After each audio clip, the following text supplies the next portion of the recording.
নমস্কার প্রিয় বিয়ার, আপনারা দেখছেন খবর তরঙ্গ। ফের একবার মুখ্যমন্ত্রী হিমন্ত বিশ্ব শর্মাকে অনুভবী হতে দেখা গেল। জেলা কমিশনারদের বৈঠকে তিনি বলেছেন যে রাজ্যে ভিআইপি সংস্কৃতি আর চলবে না এবং যে কোনো সরকারি অনুষ্ঠানে মন্ত্রী বিধায়কদের রাজভোগ খাওয়ানো চলবে না, অর্থাৎ নিরামিষ পদের মাধ্যমেই মন্ত্রী বিধায়কদের খাওয়াতে হবে, একদম আমিষ পদ উঠিয়ে দিতে হবে। যদিও অতিথি যখন উপস্থিত থাকবেন তাহলে অন্য কথা। প্রিয় বিয়ার, ভিডিওটি ভালো লাগলে সাবস্ক্রাইব করবেন, এতে আপনার ক্ষতি হবে না। সত্যি হিমন্ত বিশ্ব শর্মার কাছে মাঝে মাঝে অনুভবী কথা শোনা যায়, এবারও শোনা গেল। কমিশনারদের ডেকে বৈঠক করার মাধ্যমে তিনি বুঝিয়ে দিলেন যে তিনি সত্যিই চান তিনিও যে ভিআইপি সেই সংস্কৃতিটা না থাকে। তিনি বলেছেন যে কোনো সরকারি অনুষ্ঠান হলেই মন্ত্রী বিধায়কদের জন্য, আধিকারিকদের জন্য এলাহি আয়োজন হয়, সেটা মানুষ ভালো চোখে দেখে না। আর সেই রাজভোগ খাওয়ানো কোনো অবস্থায় চলবে না। সবার জন্য নিরামিষ পদের ব্যবস্থা হবে, আমিষ একদম নয়। কেননা সাধারণ মানুষের টাকায় রাজভোগ খাওয়ানোর ব্যবস্থা হয়, আর সেটা সাধারণ মানুষ ভালো চোখে দেখেন না। তারা বলতে থাকেন যে তাদের টাকায় মন্ত্রী বিধায়ক মুখ্যমন্ত্রীর রাজভোগ খাচ্ছেন, যেটা তাদের চোখে লাগে এবং তারা সমালোচনা করেন। তাই এই ধরনের রাজভোগ কোনো সরকারি অনুষ্ঠানে অসম সরকারের চলবে না। এমনকি মুখ্যমন্ত্রী নিজেও যদি কোনো অনুষ্ঠানে উপস্থিত থাকেন, সেখানেও রাজভোগ চলবে না, বরং নিরামিষ পদ ব্যবস্থা হবে। তাতেই সবাই খাবে, এখানে কোথাও বাজ বিচার চলবে না। যেটা ভারত সরকার আগেই করে দিয়েছে, তাই অসম সরকারও করতে পারছে। অন্ততপক্ষে এটা মানুষের কাছে বার্তা যাবে যে মানুষের টাকায় অসম সরকারের নেতা মন্ত্রীরা রাজভোগ খান না, তারা নিরামিষ খান। এ নিয়ে অবশ্যই বিতর্ক হতে পারে যে নিরামিষ আমিষ কেন বাঁচা হচ্ছে, যার যেটা ইচ্ছে খাবেন। কিন্তু এটারও বিধান দিয়ে দিয়েছেন মুখ্যমন্ত্রী যে কারো যদি খাবার ইচ্ছা থাকে তিনি বাইরে গিয়ে খেয়ে আসবেন, রেস্টুরেন্টে গিয়ে খেয়ে আসবেন, কিন্তু কারো খেতে বাধা নেই। কিন্তু সরকারি অনুষ্ঠানে নিরামিষ খেতেই হবে। কি খাবেন না খাবেন সে তাতে কিন্তু বাধা দিচ্ছে না, কিন্তু নিজের পছন্দ অনুযায়ী যদি খেতে হয় তাহলে তিনি অবশ্যই বাইরে গিয়ে খেতে আসবেন। কেননা যারা নেতা মন্ত্রী বিধায়ক হন তাদের কিন্তু টাকা পয়সার অভাব হয় না, তাই তারা যদি ইচ্ছে থাকে খাবার আমিষ, তারা নিশ্চয়ই বাইরে গিয়ে খেতে পারেন। অন্যদিকে তিনি এও বলেছেন যে কোনো জেলা সফরে গেলে তিনি পুলিশ কমিশনাররা তার গাড়ির কনভয়ে 20-25টি গাড়ি রাখেন নিরাপত্তার জন্য, কিন্তু তিনি এতেও বিরক্ত। কেননা তিনি এও বলেছেন যে গাড়ির কনভয় দেখলে সাধারণ মানুষের সঙ্গে তার দূরত্ব তৈরি হয়, কিন্তু সেটা তিনি চান না। কেননা সাধারণ মানুষের ভালোবাসাই তিনি মুখ্যমন্ত্রী হয়েছেন, তার সরকার হয়েছে। তাই সাধারণ মানুষের ভালোবাসা থেকে দূরত্ব সৃষ্টি হোক, সেটা তিনি চান না। কেননা মানুষকে নিয়েই তার সরকার, মানুষের আশীর্বাদেই তার সরকার, মানুষের ভালোবাসায় তার সরকার। তাই মানুষের ভালোবাসা যাতে এবং মানুষের নিকটত্ব যাতে থাকে, সেইভাবেই পুলিশ কমিশনারদের কনভয় তৈরি করা উচিত।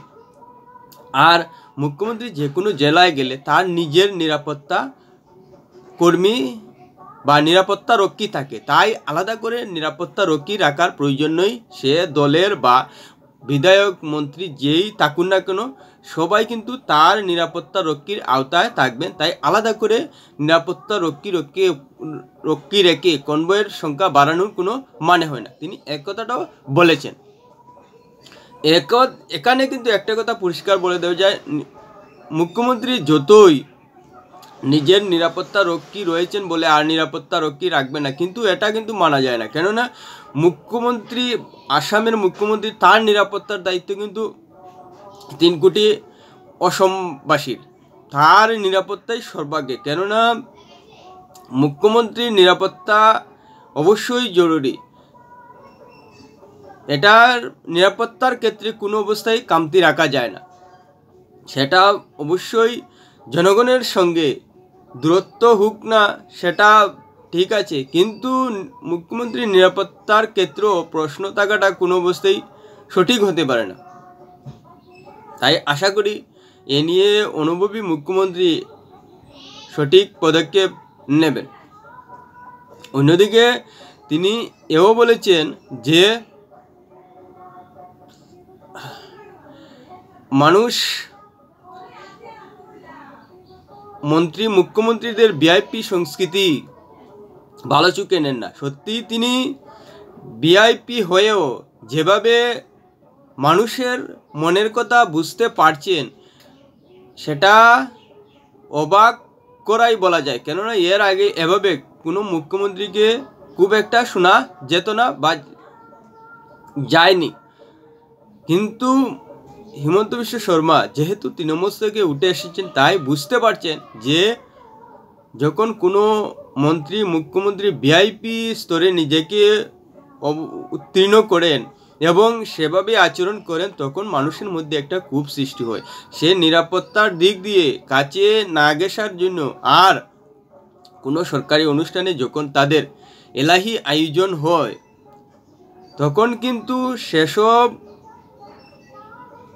আয়োজনের খরচ জনগণের টাকায় হয়। তাই জনগণের মনে প্রশ্ন আসে এবং প্রশ্ন তৈরি হয় যে আমাদের টাকায় মন্ত্রী, মুখ্যমন্ত্রীরা, আধিকারিকরা এলাহি জীবন যাপন করছেন। সত্যি সেটা প্রতিটা মানুষের মনে যারাই শুনে আসে, যার কারণেই মুখ্যমন্ত্রী এভাবে অনুভবী কথা বলেছেন। সত্যি মুখ্যমন্ত্রী যে পদক্ষেপ নিয়েছেন, এতে সমালোচনা করার কোথাও বিন্দুমাত্র জায়গা নেই। অনেকে হয়তো বলতে পারেন যে মুখ্যমন্ত্রী নাটক করার জন্যই এভাবে জেলা কমিশনারদের বৈঠকে নিদান দিয়েছেন, কিন্তু না, কোনো অবস্থায় এটা মনে আসার কথা নয়। সে মুখ্যমন্ত্রী যত বড় সমালোচক হন না কেন, মুখ্যমন্ত্রী যখন জেলা কমিশনারদের ডেকে বলেছেন যে তার কোনো সরকারি অনুষ্ঠানে কোনো অবস্থায় নিরামিষ ছাড়া আমিষ পদ হবে না, সেটা কিন্তু সত্যি। কেননা মুখ্যমন্ত্রী সঙ্গে এও বলেছেন যে তার ডায়াবেটিস আছে, তাই অনেক খাদ্য তাকে বেছে খেতে হয়, সেক্ষেত্রে নিরামিষটাই সবথেকে উত্তম।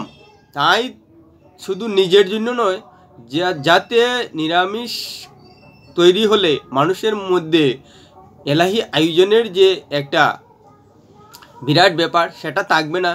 নিরামিষ যেহেতু সাধারণ একটা খাবার, তাই তিনি সাধারণ মানুষের পক্ষ থেকেই বিষয়টা ভেবেছেন এবং জেলা কমিশনারদের সেইভাবেই যখন কোনো সরকারি অনুষ্ঠান হয় পালন করার নির্দেশ দিয়েছে। সত্যি যত বড় সমালোচক হন না কেন, মুখ্যমন্ত্রীর একতায় একমত হবেন যে তিনি সাধারণ মানুষের স্তর থেকে ভেবে তার সরকারের হয়ে জেলা কমিশনারদের নির্দেশ দিয়েছে। প্রিয় ভিডিওটি ভালো লাগলে লাইক, শেয়ার, কমেন্ট করবে।